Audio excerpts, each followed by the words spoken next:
केते फूल फुटी बने झरी जाए लुचि रहे सबु कथा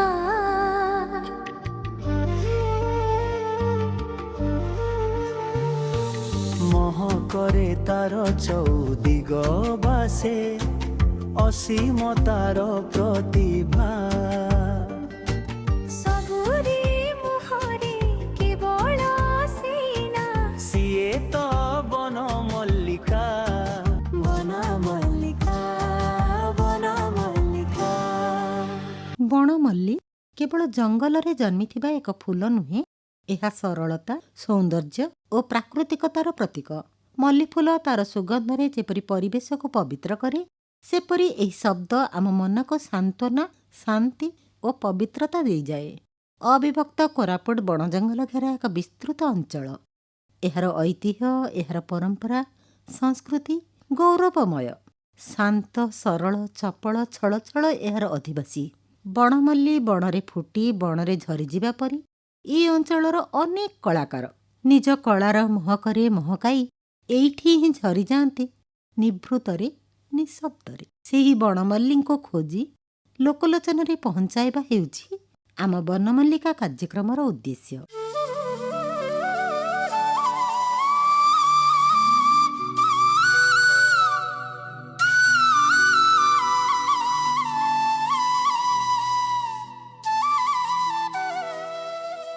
ଆଜିର ବନମଲ୍ଲିକା କାର୍ଯ୍ୟକ୍ରମରେ ଆମେ ଏମିତି ଜଣେ ବଣମଲ୍ଲୀଙ୍କୁ ଭେଟିବା, ଯିଏକି ନିଜର ସୁଗନ୍ଧରେ ଅବିଭକ୍ତ କୋରାପୁଟ ସହିତ ସୁଦୂର ଦିଲ୍ଲୀ ପର୍ଯ୍ୟନ୍ତ ମହକାଇଛନ୍ତି। ସେ ଏକାଧାରରେ ଗୀତିକାର, କଣ୍ଠଶିଳ୍ପୀ, ସଙ୍ଗୀତକାର, ନାଟ୍ୟକାର, ଅଭିନେତା, ଜଣେ ପ୍ରତିଭାବାନ ଉଦୀୟମାନ ଶିଳ୍ପୀ। ସେ ଆଉ କେହି ନୁହନ୍ତି, ଆମର ଅତି ପ୍ରିୟ ଦଶମନ୍ତପୁରର ଗୀତକୁଡ଼ିଆ ଅକ୍ଷୟ କୁମାର ସେମଲିଆ। ଆସନ୍ତୁ ଶ୍ରୋତା ବନ୍ଧୁ, ତାଙ୍କ ସହ କିଛି ଅନ୍ତରଙ୍ଗ ମୁହୂର୍ତ୍ତ ବିତାଇବା ଆଉ ତାଙ୍କ ଯାତ୍ରାପଥର ସହଭାଗୀ ହେବା।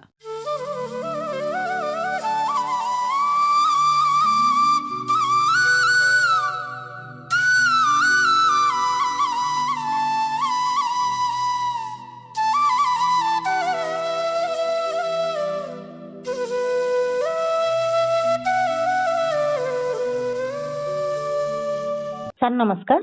ନମସ୍କାର ମ୍ୟାଡ଼ାମ। ଆମର ବନମଲ୍ଲିକା କାର୍ଯ୍ୟକ୍ରମକୁ ଆପଣଙ୍କୁ ସ୍ୱାଗତ କରୁଛୁ। ଧନ୍ୟବାଦ ମ୍ୟାଡ଼ାମ। ସାର୍, ଆପଣ ଏଇ ଅଞ୍ଚଳର ଗୀତକୁଡ଼ିଆ ନାମରେ ବେଶ ପରିଚିତ। ଏଇ ଗୀତକୁଡ଼ିଆ କହିବାର ଅର୍ଥ କ'ଣ?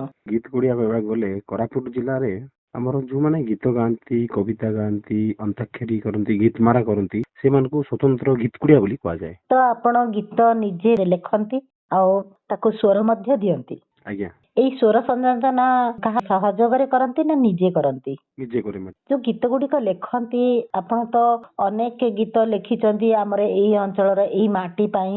ଅବିଭକ୍ତ କୋରାପୁଟ ଜିଲ୍ଲାର ବିଭିନ୍ନ କଳା, ସଂସ୍କୃତି, ଐତିହ୍ୟକୁ ନେଇକିରି ଆପଣ ଗୀତ ଲେଖିଛନ୍ତି। ତ ଏଇ ଗୀତ ଲେଖିବା, ଗାଇବା ପ୍ରତି ଆପଣଙ୍କର ପ୍ରଥମେ କେବେ ଆଗ୍ରହ ଆସିଥିଲା, ସେଇଟା କେବେ ଅନୁଭବ କରିଥିଲେ? ଏ ଗୀତ ନାଟଟା ମ୍ୟାଡ଼ାମ ମୋର ଛୋଟ ବେଳରୁ ଆକା, ଯେହେତୁ ମୁଁ ଗୋଟେ କଳାକାର ପରିବାରରୁ ବିଲଙ୍ଗ କରୁଛି। ମୋର ପରିବାର ହଉଛି ଗୋଟେ ମହୁରିଆ ପରିବାର। ମୋ ଯୋଉ ଗୋସାଇଁ ବାପାଠୁ ଆରମ୍ଭ କରି ମୋ ଜେଜେ ବାପା, ବାପା, ମୋ ପରିବାର ସମସ୍ତେ ଗୋଟେ ଗୋଟେ କଳାକାର ଆମେ ସମସ୍ତେ। ଯେହେତୁ ମୁଁ ଗୋଟେ ମହୁରିଆ ପରିବାରରୁ ଆସିଛି, କଳା ତ ନିଶ୍ଚୟ ରହିବ ମ୍ୟାଡ଼ାମ। ଆଉ ଗୀତ ଲେଖିବା, ଗାଇବା ମ୍ୟାଡ଼ାମ, ଏଇଟା ମୋର ରୁଚି ହଉଛି ଛୋଟ ବେଳରୁ। ମୁଁ ପ୍ରଥମ ଦ୍ୱିତୀୟରୁ ହିଁ ମ୍ୟାଡ଼ାମ ଗୀତ ଗାଇବା ଆରମ୍ଭ କରିଦେଇଛି। ଯୋଉ ସ୍କୁଲ କାର୍ଯ୍ୟକ୍ରମ ଯାକ ହୁଏ, ତାପରେ ଲେଖିବା ମ୍ୟାଡ଼ାମ ମୋର ଆରମ୍ଭ ହେଇଗଲା ଷଷ୍ଠ ସପ୍ତମରୁ। ମୋର ପାଖରେ ଟିକେ ବୁଦ୍ଧି ବଳବା ଜିନିଷ ଆସିଲା, ସେବେଳଠୁ ମ୍ୟାଡ଼ାମ ଆରମ୍ଭ କରିଦେଇଛି ମୁଁ ଗୀତ ଲେଖିବା। ଲେଖିବା, ଗାଇବା, କମ୍ପୋଜ କରିବା, ତାପରେ ଆରେଞ୍ଜମେଣ୍ଟ କରିବା, ସବୁ ଜିନିଷ ମ୍ୟାଡ଼ାମ ଛୋଟ ବେଳରୁ ହିଁ ଏଇଟା ନଲେଜ ମ୍ୟାଡ଼ାମ ମୋର ଅଛି। ମାନେ ସେଇ ସପ୍ତମ ଶ୍ରେଣୀରୁ ଆପଣ ଗୀତ ଲେଖିବା ସହିତ ତାକୁ କମ୍ପୋଜ କରିକି ଗାଇବା ବି ଆରମ୍ଭ କରିଦେଇଥିଲେ? ହଁ ମ୍ୟାଡ଼ାମ। ବହୁତ ସୁନ୍ଦର କଥା ଟିକେ କହିଲେ ସାର୍। ତ ଏଇ ଯୋଉ ଗୀତ ସପ୍ତମ ଶ୍ରେଣୀରୁ ଲେଖିବା ଆରମ୍ଭ କଲେ, କାହା ଉପରେ ବେଶୀ ଲେଖିବା ଆରମ୍ଭ କଲେ? ଛୋଟବେଳେଠୁ ପ୍ରଥମେ ଲେଖିବାକୁ ଆରମ୍ଭ ଦେଶ ଉପରେ, ମହାପୁରୁଷ ଉପରେ ଆମର ବୀର ଶହୀଦ ମାନଙ୍କ ଉପରେ ମ୍ୟାଡମ ମୋର ପ୍ରଥମେ ଲେଖା ଆରମ୍ଭ ହେଲା। ଆପଣଙ୍କୁ ସେଇ ସାନ ବେଳର ଏମିତି କିଛି ଗୀତ, ଏମିତି କିଛି ଘଟଣା ସ୍ମୃତି ଗୀତ ଲେଖିଲା ବେଳେ ଏମିତି କିଛି ମନେ ରହିଛି ଯାହାକି ଆଜି ବି ଆନ୍ଦୋଳିତ କରେ ସେଇ ହଁ ସୁଖଦ ହଁ ମ୍ୟାଡମ, ମୁହୂର୍ତ୍ତଟିକୁ? ହଁ ଭଗବାନ ମତେ ଏମିତି ତିଆରି କରିଛନ୍ତି, କୋଉଠି ବାଜା ବାଜିଲେ କୋଉଠି ଗୀତ ନାଟ ହେଲେ ମ୍ୟାଡମ ମୁଁ ପେସେନ୍ସ ଧରିକି ରହିପାରେ ନାହିଁ। ସିନିୟର ପିଲାମାନଙ୍କର ଗୋଟେ କାର୍ଯ୍ୟକ୍ରମ ଚାଲିଛି ମ୍ୟାଡମ, ଏମିତି ଚାଲିଛି ସେଠି ଗୀତ ନାଟ ଚାଲିଛି, ଆମକୁ ଜୁନିୟର ପିଲାକୁ ମ୍ୟାଡମ ସେଠି ଏଲାଉ କଲେ ନାହିଁ ରୁମ ଭିତରେ। ମୁଁ କବାଟକୁ ପୁରା ବୋଲେ ପୁରା ପେଲି ଦେଇକିରି ଯେମିତି ଦାଦାଗିରି ମାନେ ଯେମିତି କବାଟ ଭାଙ୍ଗିକରି ଘର ଭିତରେ ପଶନ୍ତି, ସେମିତି ମ୍ୟାଡମ ମୁଁ ସେମିତି ପଶିକରି ଭିତରେ ପଶିଗଲି। ପଶିଗଲା ପରେ ମ୍ୟାଡମ ସେଠି ଯେତେବେଳେ ଗୀତ ନାଟ ଚାଲିଥାଏ ମତେ ସୁଯୋଗ ମିଳିଗଲା ଆଚ୍ଛା, ଜୋର ଜବରଦସ୍ତ। ସେଠି ମୁଁ ଗୋଟେ ଦେଶାତ୍ମକ ଗୀତ ଗୋଟେ ନିଜେ ବାଜା ମାରିକି ଗୀତ ଗାଇଥିଲି ମ୍ୟାଡମ। ନିଜେ ଟେବୁଲ ରେ ବାଜା ମାରିଥିଲି। ଆରେ ବା। ବାଜା ତ ନଥାଏ ମ୍ୟାଡମ, ଟେବୁଲ ଯୋଉ ଆମର ବେଞ୍ଚ ଅଛି ବସିବାର ବେଞ୍ଚ ରେ ବାଜା ମାରିକରି ଗୀତ ଗାଇଥିଲି ମ୍ୟାଡମ। ସେ ଗୀତକୁ ଏତେ ପ୍ରଶଂସା ମିଳିଥିଲା, ତାର ହିସାବ ବାହାରେ। ସେଦିନର ଅନୁଭୂତି ମୋ ଲାଇଫ ରେ ମୁଁ ଭୁଲି ପାରିବି ମ୍ୟାଡମ। କରୋଡ଼ ଟଙ୍କା ମିଳିଲେ ବି ସେ ଅନୁଭୂତି ମତେ ମିଳିବ ନାହିଁ। କବାଟ ପେଲିକି ଯିବା ଆଉ ସୁଯୋଗ ମତେ ଦେଲା ପରେ ମୁଁ ଗୀତ ଗାଇକିରି ସମସ୍ତଙ୍କର ମନ୍ତ୍ରମୁଗ୍ଧ କରିବା, ମୋ ପାଇଁ ସେଟା ଗୋଟେ ଅନୁଭୂତି। ମାନେ ସେଇଟା ଥିଲା ଆପଣଙ୍କ ଜୀବନର ପ୍ରଥମ ପ୍ରଶଂସା ପତ୍ର। ଆଜ୍ଞା ଆଜ୍ଞା ଆଜ୍ଞା ଆଜ୍ଞା। ପ୍ରଥମ ପ୍ରଶଂସା ପତ୍ର କେବେ ହେଲେ ଭୁଲି ହୁଏ ନାହିଁ। ନାହିଁ ମ୍ୟାଡମ। ତ ଆପଣ ସେଇ ସୁଖଦ ମୁହୂର୍ତ୍ତଟିକୁ କାହା ସହିତ ପ୍ରଥମେ ବାଣ୍ଟିଥିଲେ? ସେଟା ଆସିକିରି ମୁଇଁ ମା କହିଲି ଏମିତି ଭାଇଟା କି କବାଟ ପେଲିକିରି ଏମିତି ଗଲୁ, ମୋର ମା ଟିକେ ଗାଳି କଲା ମତେ। ମୁଇଁ ତ ଜାଣିଛି ଗୀତ ନାଟ ଯୋଉଠି ହେବ ସେଟା ତ ମୁଇଁ ରହିପାରିବି ନାହିଁ। ଆଉ ଏଟା ତ ମୋର ଦୁର୍ବଳତା ମ୍ୟାଡମ ଛୋଟ ବେଳରୁ। ସେଇ ଦିନର ଗୋଟେ ଗୀତ ଆପଣଙ୍କର ମନେ ଥିବ ନିଶ୍ଚୟ। ହଁ ମ୍ୟାଡମ ମନେ ଅଛି, ମୁଁ ତ ଅନେକ ଗୀତ ଲେଖିଛି ମ୍ୟାଡମ। ପଦେ ଶୁଣେଇବେ କି? ए चेतना हुआ तू मेरे सरते आया बुआ मन पाठ पढ़ी करी पासरी दे उटी पिचिन पिला टकी के स्कूल छाड़ा जेमती हेले पाठ पढ़ा। अरे पिला टकी के स्कूल छाड़ा जेमती हेले पाठ पढ़, पाठ न पढ़िले हेई जीवाई मुरुख सुन पासरी दिया टिपिचिन ଗୋଟେ ଏଜୁକେସନ କୁ ନେଇକି ମ୍ୟାଡମ ଲେଖିଥିଲି। ଅନେକ ଗୀତ ଅଛି ମ୍ୟାଡମ। ବହୁତ ସୁନ୍ଦର, ବହୁତ ଇନ୍ସପାରେବୁଲ ଆପଣଙ୍କର ଗୀତ। ତ ଆପଣ ଏଇ କଳାଟି ଅଛି ବୋଲି ଯେବେ ଅନୁଭବ କଲେ ପ୍ରଥମେ କେମିତି ଲାଗିଥିଲା ଆପଣଙ୍କୁ? ଗୋଟେ କଳାକାର ପରିବାରରୁ ହିଁ ଆସିଛି, ମୋର ରକ୍ତ ହିଁ କଳା। ସେ ଛୋଟ ବେଳରୁ ବାଜା ଫାଜା ମାରୁଥାଏ ମ୍ୟାଡମ, ବାଜା ଫାଜା ବଜାଏ, ମହୁରୀ ଫହୁରୀ ଏସବୁ ଜିନିଷ ମ୍ୟୁଜିକ ରେ ଇଣ୍ଟରେଷ୍ଟ ଥାଏ। କିନ୍ତୁ ଲେଖିବା ଗାଇବାଟା ନଥିଲା। ଧୀରେ ଧୀରେ ଯେତେବେଳେ ମତେ ବୁଦ୍ଧି ଆସିଲା, ଗୋଟେ ଆଜି ଲେଖିଲି କାଲି ଲେଖିଲି, ଭଲ ଲାଗିଲା, ସମସ୍ତେ ପ୍ରଶଂସା ଦେଲେ, ଭଲ ପାଇବା ଦେଲେ, ଟିଚର ମାନେ ମତେ ବହୁତ ସପୋର୍ଟ କଲେ, ଫ୍ୟାମିଲି ଲୋକ ସପୋର୍ଟ କଲେ। ତାପରେ ଚାଲିଲା ତ ଗାଡି ମ୍ୟାଡମ, ଆଉ ସ୍ପିଡ ରେ ଆଉ ଖାଲି ଇଞ୍ଜିନ ଲଗେଇବା ଦରକାର ଥିଲା, ଇଞ୍ଜିନ ଲାଗିଗଲା ତ ଗାଡି ଲାଗିଗଲା ମ୍ୟାଡମ। ତାପରେ ଚାଲିଲା ତ ଆଉ। ସାଧାରଣତଃ ଛୋଟ ପିଲାମାନେ ମାନେ ଶିଶୁ ବୟସରେ ଆମର ଆଦର୍ଶ ବୋଲି କହିଲେ ଆମ ବାପା ମା ଥାଆନ୍ତି ଆମ ଆଖି ଆଗରେ, ତାପରେ ପରେ ଆମର ଶିକ୍ଷକ, ଏଇଭଳି ଭାବରେ ଆମର ଆଦର୍ଶ ରହିଥାନ୍ତି। ଆଉ ସେଇ ଆଦର୍ଶ ମାନଙ୍କୁ ନେଇକିରି ଆମେ ଆମର କବିତା ହଉ, ଗଳ୍ପ ହେଉ ବା ଆମ ସ୍ୱପ୍ନକୁ ଆମେ ବାଣ୍ଟି ବସୁ। ତ ଆପଣ ସେମିତି ଆପଣଙ୍କର ଏଇ କଳାଟିକୁ କବିତା ହେଉ ବା ଗୀତ ହେଉ କାହା ସାଥିରେ ବାଣ୍ଟି ବସନ୍ତି ଆଉ କାହାକୁ ଅଧିକ ଶ୍ରେୟ ଦିଅନ୍ତି? ଗୋଟେ ଛୋଟ ବେଳର ଅଭ୍ୟାସ ମ୍ୟାଡମ, ଯେତେବେଳେ ମୁଁ ଗୀତ କମ୍ପୋଜ କରେ, ଗୀତ ଯେତେବେଳେ ଲେଖେ, ମୁଁ ଟିକେ ସିନିୟର କୁ ପଚାରେ। ଦେଖନ୍ତୁ ସିନିୟର ମୋର ବାପା ହଉ କି ଭାଇ ହଉ କିମ୍ବା କି ମୋର ରିଲେଟିଭସ ହୁଅନ୍ତୁ କି ମୋର ଅଜା ମାନେ ହୁଅନ୍ତୁ, ମୋ ମାମୁଁ ମାନେ ହୁଅନ୍ତୁ, ମୁଁ ପଚାରେ ନାଇଁ ଅଜା ଏମିତି ଏମିତି ଲେଖିଛି, ଏଟା ଭଲ ଥିବ କି, ଏମିତି ପଚାରେ। ଏବେ ବି ମ୍ୟାଡମ ମୁଁ ଗୀତ ଲେଖିଲେ ମାନଙ୍କୁ ଆମର କୋରାପୁଟର ହଉ କି ଓଡିଶାର ଯୋଉ ଭଲ ଭଲ ଆର୍ଟିଷ୍ଟ ଯାକ ଅଛନ୍ତି, ଆମର ଲେଖକ ହଉ ସିଙ୍ଗର୍ସ ହୁଅନ୍ତୁ, ସେମାନଙ୍କୁ ମ୍ୟାଡମ ମୁଁ ବାଣ୍ଟେ। ଏମିତି ଗୋଟେ କରିଛି କେମିତି ହବ, ସମସ୍ତଙ୍କର ମତାମତ ନେଇକରି ମ୍ୟାଡମ ଜିନିଷଟା ତିଆରି କରେ ମୁଁ। ଏଇ କୋରାପୁଟ ମାଟିକୁ ନେଇକି ତ ଆପଣ ଅନେକ କବିତା ଲେଖିଛନ୍ତି, ଅନେକ ଗୀତ ଲେଖିଛନ୍ତି, ଆଉ ବହୁତ ଗୀତ ବି ପ୍ରଶଂସନୀୟ ହୋଇଛି। ତ ଏଇ ଗୀତ ଯୋଉ ଲେଖନ୍ତି, ମୋର କୋରାପୁଟ ମାଟି କେଡେ ସୁନ୍ଦର ହେଉ କି ପରବ ଖେଟିଲା କୋରାପୁଟ ଦାଣ୍ଡେ ହଉ, ଏଇ ସବୁ ଲେଖିଲା ବେଳେ ଆପଣ କେମିତି ଲେଖା ଆରମ୍ଭ କରନ୍ତି? କେମିତି ସେଇ ସମୟରେ ମାନେ ଆପଣ କଣ ଅନୁଭବ କରନ୍ତି? ମୋର ଅନୁଭବ ବି ହେଲା ମ୍ୟାଡମ, କୋରାପୁଟ ମାଟି ଏମିତି ସାଧାରଣ ମାଟି ନାହିଁ। ଭାରତ ମାଟିର ଭୂସ୍ୱର୍ଗ ଯେମିତି ଆମର କାଶ୍ମୀର ହେଲା, ଓଡିଶା ରାଇଜର ଭୂସ୍ୱର୍ଗ ସେମିତି ଆମର କୋରାପୁଟ ଜିଲ୍ଲା। ଯେହେତୁ ମୋର କୋରାପୁଟରେ ଜନ୍ମ, କୋରାପୁଟ ମାଟି ପ୍ରତି ତ ମୋ ଦରଦଟା ରହିବ ସ୍ୱାଭାବିକ। ସେଥିପାଇଁ ମୋର ସବୁବେଳେ ଚେଷ୍ଟା କୋରାପୁଟ ମାଟି ଯେମିତି ବିଶ୍ୱ ଦରବାର ପର୍ଯ୍ୟନ୍ତ ପହଞ୍ଚିବ। ଆଜି ଯାଇ ମ୍ୟାଡମ ପ୍ରୟାସ ଜାରି ରଖିଛି। ଏଇ କୋରାପୁଟର ସଂସ୍କୃତି, ପରମ୍ପରା, ଭାଇଚାରା, କୋରାପୁଟର ଦେବାଦେବୀ, କୋରାପୁଟର ଦର୍ଶନୀୟ ସ୍ଥାନ, କୋରାପୁଟର ପର୍ଯ୍ୟଟନ ସ୍ଥଳୀ ଯେମିତି ବିଶ୍ୱ ଦରବାର ନାଁ କର, ସେଥିପାଇଁ ମ୍ୟାଡମ ଆଜି ଯାଇ ମୁଁ ଚେଷ୍ଟିତ। ଆପଣଙ୍କର ଏଇ ଚେଷ୍ଟା ଜାରି ରହୁ, ଏଇ କାମନା ଆମେ କରିବୁ। ଆପଣ କୋରାପୁଟ ଭାଷାକୁ ମାନେ ଆଦିବାସୀ ଭାଷାକୁ ବି ବିଶ୍ୱ ଦରବାରରେ ପହଞ୍ଚେଇବାକୁ ପ୍ରୟାସ କରୁଛନ୍ତି ତ ସହଜରେ ଏଇ କାର୍ଯ୍ୟ ହୁଏ ନାହିଁ ମାନେ ଏଥିପାଇଁ ଅନେକ ପରିଶ୍ରମ କରିବାକୁ ପଡିଥାଏ ଆପଣ ଆଜ୍ଞା। ମାନେ କେମିତି ଆରମ୍ଭ କଲେ ଆପଣଙ୍କର ଏଇ ଯାତ୍ରା? ଗୀତ ତ ସମସ୍ତେ କରନ୍ତି ମ୍ୟାଡମ, ଗୀତ ତ ଗାଇବା ପାଇଁ ଲୋକ ଅଛନ୍ତି, ଲେଖିବା ପାଇଁ, କିନ୍ତୁ ମୁଁ ଟିକେ ମ୍ୟାଡମ ଭିତର ଜିନିଷକୁ ପଶେ, ମଞ୍ଜି ଜିନିଷ ଯୋଉଟା କି କହିବାକୁ ଗଲେ ଗ୍ରାସ ରୁଟ ରେ ଯୋଉଟା ଅଛି, ଯୋଉଟା କି ଗାଁ ଗହଳିରେ ଅଛି, ଆମର କଳା ସଂସ୍କୃତି ପରମ୍ପରା ଆମର ଭାଇଚାରା ଗାଁ ଗହଳିରେ ଅଛି, ସେଇ କଳା କେମିତି ଲୋକଲୋଚନକୁ ଆସିବ, ସେଇ କଳା କେମିତି ବିଶ୍ୱ ଦରବାର ହେଇପାରିବ।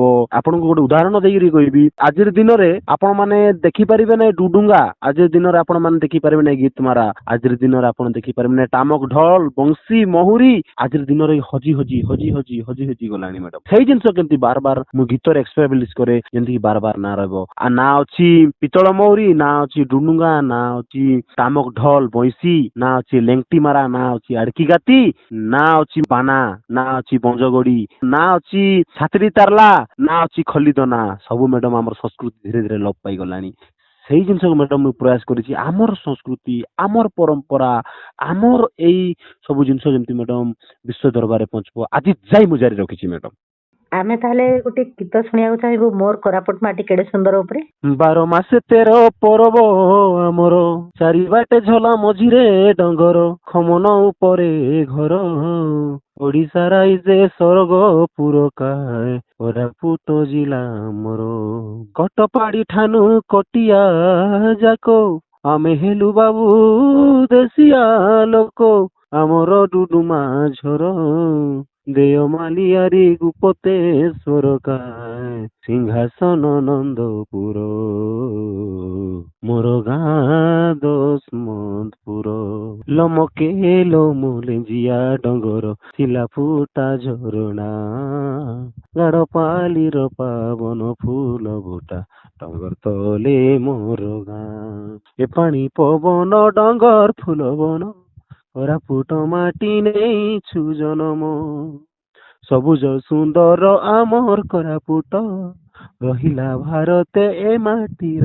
ଟେକ, ରଚି ହେଲା ଯେ ଇତିହାସେ ହୋ, ଏ ସାରା ସଂସାର କେ, ଆଲେ ଦେଖି ଆଶା ଛନେ, ଆମର କୋରାପୁଟ ମାଟି ମାକେ, ଏ ଦେବୁଲି ଆଶା ଛନେ, ଆମର କୋରାପୁଟ ମାଟି ମାକେ। ସାବର ମାଟିରେ আছে ସୁନା ବେড়ে উড়াজাহাজ কারখানা, দামনজড়ি ঠানে আলুমিনারি কন্টা বাউ শুনিমা,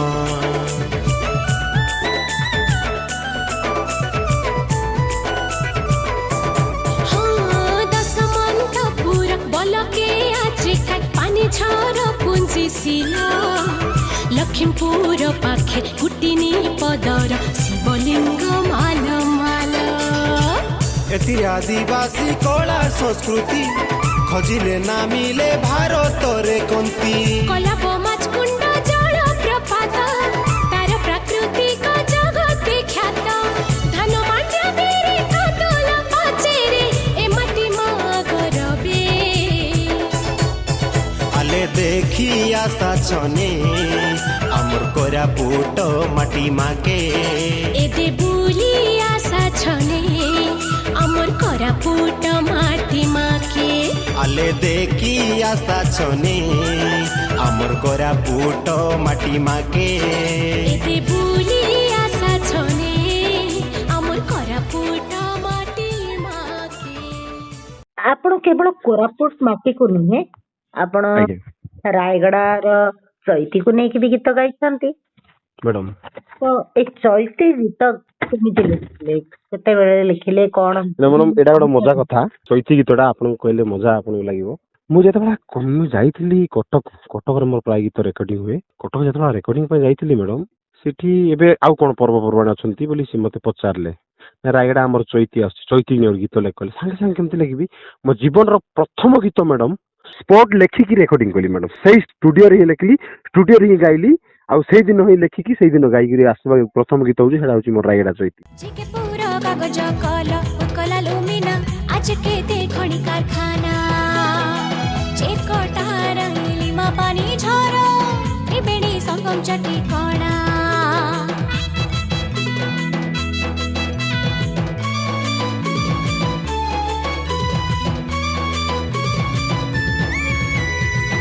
দেবগিরি মিনা ঝোলা পাই কপড়া রখিয়াছে কেতে যশ আছু কেতে জাতি করি কুলিভূতি জীবিকা আমার চাষ मेरिया कोड्रु कांगा मोटा परब मांडिया रानी दियाली करब মেরিয়া কোটরু কাঙ্গা মুটা পরব মান্ডিয়া রানী দিয়ালি গরব হাপুটা মগমরি কেন্দ্রা গুরকা নাচু আদিবাসী গীততি গীততি গীততি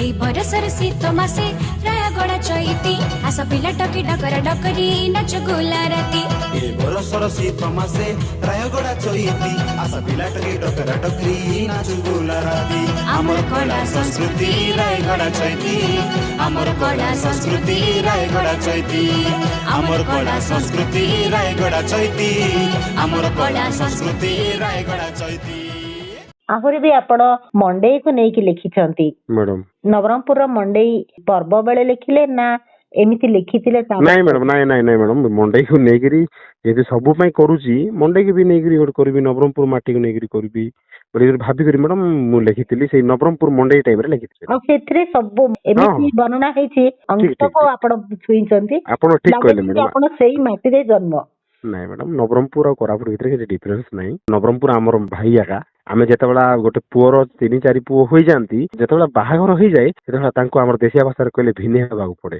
ଅଲଗା ହେବାକୁ ପଡେ ଆମେ ସେମିତି ଭାବି ମ୍ୟାଡାମ ମୁଁ ସେମିତି ଭାବିକିରି ମ୍ୟାଡାମ ଅନେକ ସବୁ ଜିଲ୍ଲା ପାଇଁ ଗୀତ ଲେଖିଛି ନବରଙ୍ଗପୁର ମଣ୍ଡେଇ ପାଇଁ ଲେଖିଛି ମାଲ୍ୟବନ୍ତ ପାଇଁ ଲେଖିଛି ଚୈତି ପାଇଁ ଲେଖିଛି ପରବ ପାଇଁ ଲେଖିଛି ମ୍ୟାଡାମ ସେଇଥିରୁ ପଦେ ଶୁଣେଇବେ କି ବନ ପର୍ବତ ନଦୀର ଝର ହାଇ ଲଗେ ଭରପୁର ହେରିଲି ଡଙ୍ଗର ଶୀତଳ ପବନ ଲାଗେ କେଣେ ମନୋହର ଆମ ଭାଇଚାରା କେତେ ନିଆରା କାଏ ଆନନ୍ଦ ଲାଗେ ଶୀତ ଖରା ଦେଖିବା କେ ମନ ଆତୁର ଆଲେ ଦେଖି ଆଶା କାଏ ଆଲେ ଦେଖି ଆଶା କାଏ ଆଶା କାଏ ଆଶା କାଏ ତୁମକେ ବୁଲାଇ ନେବି ନରଙ୍ଗପୁର ଆଲେ ଦେଖି ଆଶା କାଏ ଆଲେ ବୁଲି ଆଶା କାଏ ଆଲେ ଆଶା କାଏ ମଣ୍ଡେଇ ଯାତରା ନରଙ୍ଗପୁର ଏ ତ ଗଲା ଆପଣ ଆମର ଏଇ ଅଞ୍ଚଳର ବିଭିନ୍ନ ସ୍ଥାନକୁ ନେଇ ଲେଖିଛନ୍ତି ଏମିତିକି ମାଲକାନଗିରିକୁ ବି ନେଇ ଲେଖିଛନ୍ତି ତା ସତ୍ତ୍ୱେ ଆପଣ ଆହୁରି ଆମର ସମ୍ମାନାସ୍ପଦ ରାଷ୍ଟ୍ରପତି ପ୍ରଧାନମନ୍ତ୍ରୀ ଏମାନଙ୍କୁ ନେଇକି ବି ଆପଣ ଲେଖିଛନ୍ତି ମ୍ୟାଡାମ ବ୍ୟକ୍ତି ବିଶେଷକୁ ନେଇ ଲେଖିଲା ବେଳେ ଆପଣ କୋଉଠିକୁ ଅଧିକ ଗୁରୁତ୍ୱ ଦିଅନ୍ତି ମ୍ୟାଡାମ ମୁଁ ବ୍ୟକ୍ତି ବିଶେଷ ନେଇ ଲେଖିଲା ବେଳେ ତାଙ୍କର କାର୍ଯ୍ୟକଳାପ ଦେଖେ ମୁଁ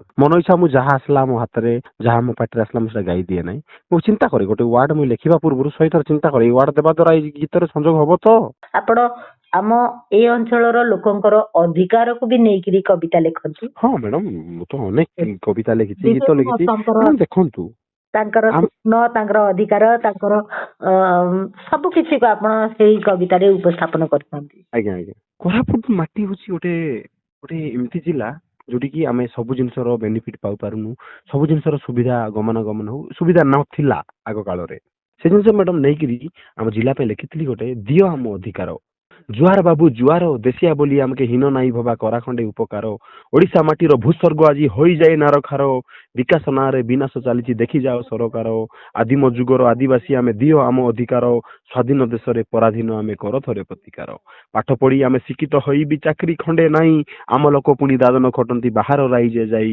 आम दुख देखी ताली मारुचंती नेता मंत्री ऑफिसर जुआर बाबू जुआर दियो आम अधिकार गर्भवती घरे प्रसव होची एम्बुलेंस न जाए गाँ को जन्म देउ देउ मरी जाए माँ देखी पारे ना ता छुआ को बिजुली आलुओ आमटी तैयारी आसे नाई किंतु आम पाखकू दीप जाली छुआ पाठ पढ़ी आस देखी जीव गाँ को पाठ पढ़ा मास्टर नाहंती मिले ना आमको शिक्षा जेते इच्छा थिले अंधार जीवन किए देव आमको सुरक्षा आम भविष्य केमिति होइबो थरटिए चिंता करो जुहार बाबू जुहार दियो आम अधिकार जुहार बाबू जुहार दियो आम अधिकार दियो आम अधिकार दियो आम अधिकार। बहुत सुंदर आ गोटे कथा मन आसे आपण तो मंडई पाई लिखिचंती चैती पाई लिखिचंती परब पाई लिखिचंती माल्यवंत पाई लिखिचंती ए सब तो हला सरकारी पर्व किंतु आम संस्कृति रे आमर जो पर्व पर्वाणी अछि जेंति कि पुष्पुनी ताको मध्ये आपण बहुत सुंदर लिखिचंती आज्ञा सेई पुष्पुनी पर्व उपरे टिके कहिबे कि पुष्पुनी इरा तो परब नाही मैडम आमर गौरव पुष्पुनी गोटे लिखिथिली मु आमर कोरापुट एलमोड़ी बाट श्री पर्वत झला दशरा दियाली नुआ बरसरी ପୁଷପୁନି ଖେଟି ଗଲା ମୋର ନିଆଲି ପୁଷପୁନି ଖେଟି ଗଲା ଏ ବରଷର ଶୀତ ମାସେ ପରବତିଆର ଛେରଛେରା ଆରି ମାଡିଆ ନାଟ ଦାଣ୍ଡ କେ ସୁନ୍ଦର ସଜର ଦାଣ୍ଡେ ଭଗି ଜଏ ଲଗରେ ଉଣ୍ଡି কড়কে পইরি খসায়ে চিপনা পিন্ডি আরে লান্দাকে পেড়ে মো স্বল্প মহুলি লান্দাকে পেড়ে মো স্বল্প মহুলি সরদা গিরদা জুয়ার জুয়ার জুয়ার এ বরসর পুষ মাত পরবতিয়ার ছেরছেরা আরি মাড়িয়া নাট দাণ্ডকে সুন্দর ছেরছেরা আরি পাড়িয়া নাট দাণ্ডকে সুন্দর আমার কোরাপুট লমড়ি ডঙ্গর সিরি পর্বত ঝোলা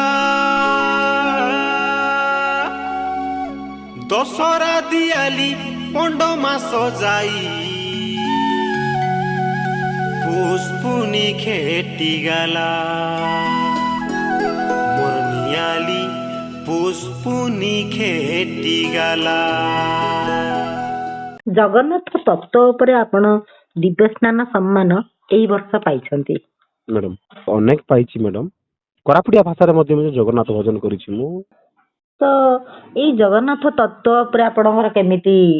ମ୍ୟାଡାମ ଆମେ ଯେହେତୁ ଓଡିଶାରେ ରହୁଛୁ ଉତ୍କଳ ମାଟିରେ ରହୁଛୁ ଉତ୍କଳ ମାଟି ହଉଛି ଜଗନ୍ନାଥଙ୍କର ମାଟି ଏଇଟା ହଉଛି ଶ୍ରୀକ୍ଷେତ୍ର ମାଟି ଏ ମାଟିରେ ଯେହେତୁ ଅଛି ମ୍ୟାଡାମ ତ ଦରଦ ତ ରହିବ ନିଶ୍ଚୟ। କାଳିଆ ରଜା ପାଳେ ପରେ ଯା ଫର ଫର ଉଡେ ନେତ ହାତ ବଢେଇ ଡାକୁଛି ମିଶେଇ ହାତକୁ ହାତ। ଅନେକ ଉପାଧି ମଧ୍ୟ ଆପଣ ପାଇଛନ୍ତି ମ୍ୟାଡାମ, ସବୁ ଉପାଧି ଏଇଭଳି ଭାବରେ ଅନେକ ଉପାଧି ଆପଣ ପାଇଛନ୍ତି। ଏଇ ପୁରସ୍କାର ପାଇବା ବେଳେ ଆପଣଙ୍କୁ କେମିତି ଲାଗେ?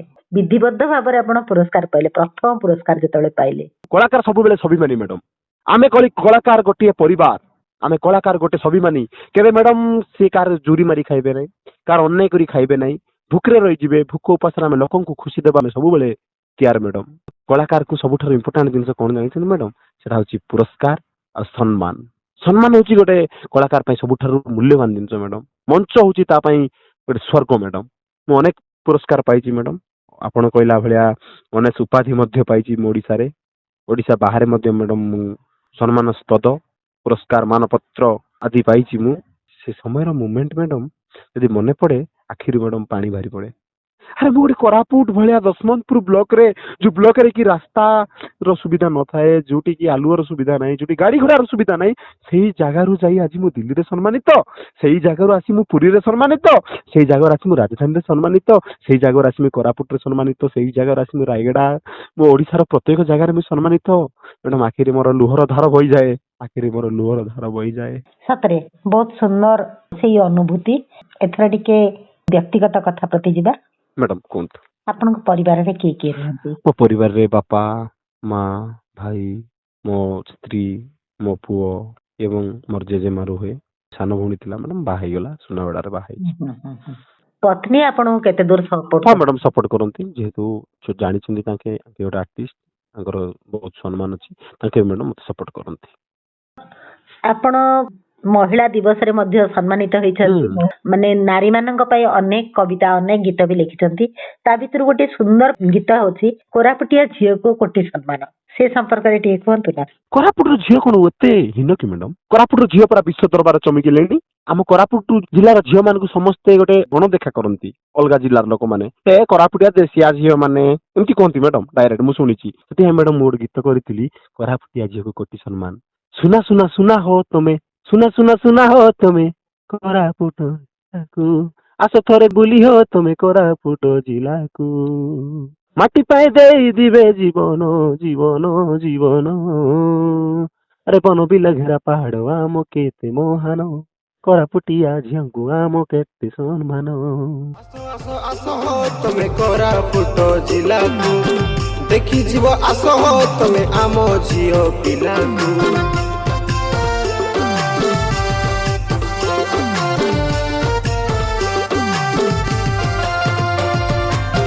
ଆସ ଆସ ଆସ ହୋ ତମେ କୋରାପୁଟ ଜିଲ୍ଲାକୁ ଦେଖି ଯିବ ଆସ ହୋ ତମେ ଆମ ଝିଅ ପିଲାକୁ। ଜହ୍ନ ପରି ମନ ତାଙ୍କ ତଫା ଝରଣାର ପାଣି ପରି ସଫା ଜହ୍ନ ପରି ମନ ତାଙ୍କ ତଫା ଝରଣାର ପାଣି ପରି ସଫା ମାଟି ମାଟି ପାଇଁ ଦେଇ ଦେବେ ଜୀବନ ଜୀବନ ଜୀବନ ହାଏ। বন বিল ঘেরা পাহাড় ଆମ କେଡ଼େ ମହାନ କୋରାପୁଟିଆ ଝିଅଙ୍କୁ ଆମକୁ କି ସମ୍ମାନ।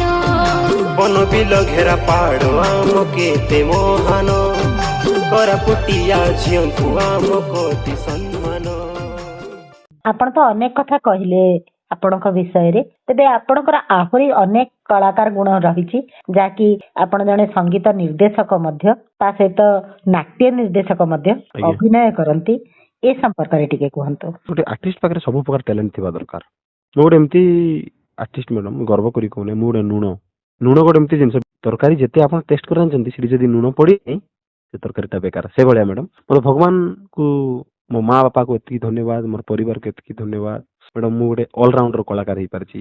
ଗାଇବା ହଉ, ନାଚିବା ହଉ, ଅଭିନୟ କରିବା ହଉ, ଲେଖିବା ହଉ, ମୋର ଅନେକ ଗୁଡ଼ିକ କବିତା ବାହାରିଛି, ଅନେକ ଗୁଡ଼ିଏ ବହି ବାହାରିଛି, ଅନେକ ଗୁଡ଼ିକ ମଞ୍ଚ ନାଟକରେ ପୁରସ୍କୃତ, ଅନେକ କ'ଣ କହିବେ ତାକୁ ଶିଷ୍ୟ ବି ତିଆରି କରିସାରିଛି ମ୍ୟାଡ଼ାମ। ଦୁନିଆରେ ତିନିଟା ଜିନିଷ କହିବି ମ୍ୟାଡ଼ାମ, ଗୋଟେ ହେଲା ମା, ମାଟି, ଭାଷା। ଏ ତିନିଟା ଜିନିଷ ମ୍ୟାଡ଼ାମ, ଆପଣ ଗଭର୍ଣ୍ଣର ହେଇଯାଆନ୍ତୁ, ଆପଣ ରାଷ୍ଟ୍ରପତି ହେଇଯାଆନ୍ତୁ, ଆପଣଙ୍କର OS IS ଆପଣ ଯାହା ବି ହଉଛନ୍ତି ହୁଅନ୍ତୁ, ଏ ତିନିଟା ଜିନିଷ ମ୍ୟାଡ଼ାମ ଭୁଲିବେ ନାହିଁ, ମା, ମାଟି ଏବଂ ଭାଷା। ଏ ତିନିଟା ଜିନିଷ ମ୍ୟାଡ଼ାମ ଯେଉଁମାନେ ପ୍ରାୟୋରିଟି ଦେଉଛନ୍ତି ସେମାନେ ନିଶ୍ଚୟ ଆଗକୁ ଯିବେ ମ୍ୟାଡ଼ାମ। ମୋର ଗୁରୁ ଗୋଟେ ଜିନିଷ ଶିଖାଇଛନ୍ତି, କର୍ମ କରିଚାଲ ସଦା ଫଳକୁ ଆଶା ନ କରି, ସେଇ କର୍ମ ଫଳ ଦିନେ ପ୍ରାପ୍ତ ହେଇଯିବ ଆଶାଠୁ ଅଧିକ ଭରି। ସେଇ ଜିନିଷକୁ ମ୍ୟାଡ଼ାମ ମୁଁ ମୋ ଗୁରୁଙ୍କର କଥା ମାନିକିରି, ମୋର ଶିକ୍ଷକ ମୋତେ ଏଇ ଗୋଟେ ଜିନିଷ କହିଥିଲେ, କେବେ ଫଳକୁ ଆଶା କରିବୁନି ରେ ବାବୁ, କର୍ମ କରି ଚାଲିବୁ। ଆଜି ତୁ ଚାକିରି କରୁଛୁ, ଦରମା ମିଳିବ କି ନାହିଁ ଗ୍ୟାରେଣ୍ଟି ନାହିଁ, ତୁ ସତ୍ କର୍ମ କରୁଛୁ ତାର ଫଳ ନିଶ୍ଚୟ। ସେଥିପାଇଁ କର୍ମ କରିଚାଲ ସଦା ଫଳକୁ ଆଶା ନ କରି, ସେଇ କର୍ମ ଫଳ ଦିନେ ପ୍ରାପ୍ତ ହେଇଯିବ ଆଶାଠୁ ଅଧିକ ଭରି। ସେଇ ଜିନିଷ ମ୍ୟାଡ଼ାମ ଧରିକରି ଆଜି ଯାଇ ମୁଁ ପ୍ରୟାସ ଅବିରତମ।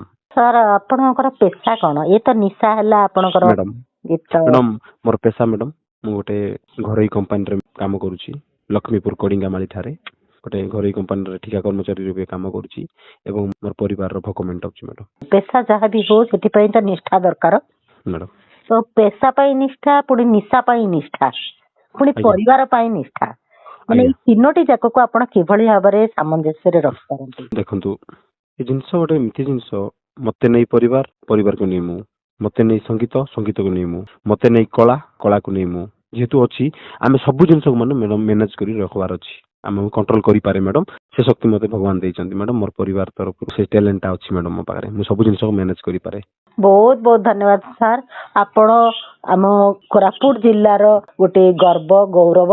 ଆପଣ ଏଭଳି ଭାବରେ ଝଲସୁଥାନ୍ତୁ, ଆଉ କୋରାପୁଟର ଐତିହ୍ୟ, କୋରାପୁଟର କଳା, ସଂସ୍କୃତି, ଭାଷା, ସାହିତ୍ୟକୁ ସମଗ୍ର ବିଶ୍ୱ ଦରବାରରେ ଆପଣଙ୍କର ଯୋଉ ପ୍ରୟାସ ହେଇଛି ପହଞ୍ଚାଇବାର, ସେ ପ୍ରୟାସ ଜାରି ରହୁ। ଆପଣ ଆହୁରି ଉନ୍ନତି କରନ୍ତୁ, ସେଥିପାଇଁ ଆମ କେନ୍ଦ୍ର ତରଫରୁ ଆପଣଙ୍କୁ ଅନେକ ଅନେକ ଶୁଭକାମନା ରହୁଛୁ ସାର୍। ନମସ୍କାର। ଧନ୍ୟବାଦ ମ୍ୟାଡ଼ାମ, ନମସ୍କାର।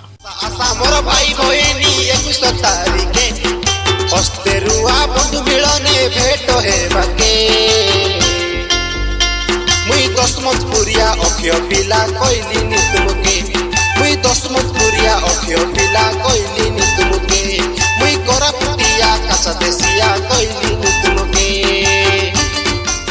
ଶ୍ରୋତାବନ୍ଧୁ, ସୁଯୋଗ ଆପେ ଆପେ ଆସେ ନାହିଁ, ସେଥିପାଇଁ ପ୍ରସ୍ତୁତ ହେବାକୁ ହୁଏ, ଆଉ ଉଦ୍ଯୋଗ ଥିଲେ ଅସମ୍ଭବ ବି ସମ୍ଭବ ହୁଏ। କୋରାପୁଟ ଭଳି ଏକ ବଣ ଜଙ୍ଗଲ ଘେରା ପରିବେଶରୁ ବାହାରି ନିଜର ପ୍ରୟାସ ବଳରେ ଆଜି କିପରି ଜଣେ ସର୍ବଭାରତୀୟ ସ୍ତରରେ ନିଜକୁ ଉପସ୍ଥାପିତ କରିପାରିଛି, ତାହା ଅକ୍ଷୟ ସେମଲ୍ୟାଙ୍କ ସହ କଥା ହୋଇ ଜାଣିଲେ ନା। ଏମିତି ଅନେକ ବଣମାଲ୍ୟଙ୍କୁ ଖୋଜି ଆପଣଙ୍କ ସମ୍ମୁଖରେ ସେମାନଙ୍କ ସଫଳତାର କାହାଣୀ ପଛର ଯାତ୍ରାକୁ ବଖାଣିବାକୁ କ୍ଷୁଦ୍ର ପ୍ରୟାସଟିଏ ଜାରି ରଖିଛି ବନମଲ୍ଲିକା। ତାର ଏହି ପ୍ରୟାସରେ ଆପଣଙ୍କ ସହଯୋଗ ଏକାନ୍ତ ଭାବେ କାମ୍ୟ। ତେଣୁ ଆପଣଙ୍କୁ ଆମ କାର୍ଯ୍ୟକ୍ରମ କେତେ ଛୁଇଁଛି ସେ ସମ୍ପର୍କରେ ଆମକୁ ଆମର ସମ୍ପର୍କ ସେତୁ କାର୍ଯ୍ୟକ୍ରମ ମାଧ୍ୟମରେ ଜଣାଇବାକୁ ଅନୁରୋଧ। ଆମ ସହ ଯୋଡ଼ି ହେବା ପାଇଁ ଫୋନ୍ ନମ୍ବରଟି ହେଲା 9438268568। ଫୋନ୍ ନମ୍ବରଟିକୁ ଆଉଥରେ କହି ରଖୁଛି 9438268568। ସମୟ ତ ସରି ଆସିଲାଣି। ଆଜିର ଉପସ୍ଥାପନା ଦାୟିତ୍ୱରେ ମୁଁ ଅପର୍ଣ୍ଣା ପଟ୍ଟନାୟକ ପୁଣି ଜଣେ ନୂଆ ଅତିଥିଙ୍କ ସହ ବନମଲ୍ଲିକା କାର୍ଯ୍ୟକ୍ରମରେ ଭେଟିବାର ପ୍ରତିଶ୍ରୁତି ଦେଇ ରହୁଛୁ। ନମସ୍କାର। କେତେ ଫୁଲ ଫୁଟି ବନେ ଝରି ଯାଏ, ଲୁଚି ରହେ ସବୁ କଥା।